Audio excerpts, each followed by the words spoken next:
Kakasi Students Union West Khasi Hills District hagasngi ba a jong katayo kala bekrat hado 8 riungut nongbylla barjala kibawan bala bentre ya kesurak nongston rambrai kershai namar ke jingbom dan ya ke work permit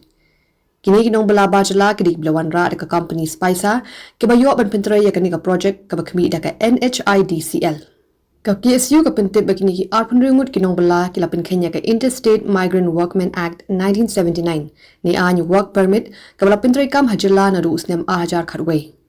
la pentip ban riungut na kini nongbylla kimsim lala aru ban pini ye ki kot kisla ki ban pinchisha baki de ki nong India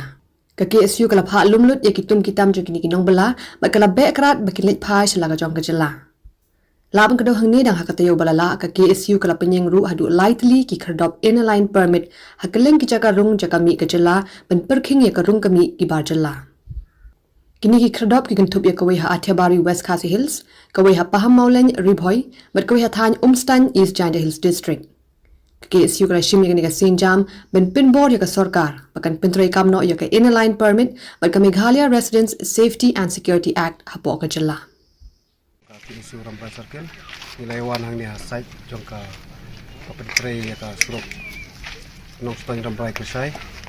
ban check biang ki kot kisla ka bay dei bat ki nong tre jongka ni company te hadin ba ka seng kala check ki kot kisla jong ka ni company Spiker nilala bahadu akun ru ngut ki nong tre barjala bawan tre ka ni company kimson ladon kot kisla kibabiang kamtam ya ka work permit ke idonru katuk ani ki barjala kiba wantre hakani company kibam sem lala tang ban pensisa yala di baki dei kita ki nong India kumta nakaliang jong kaseng ni kap siam ya kasenjam ban be no eki nakani ka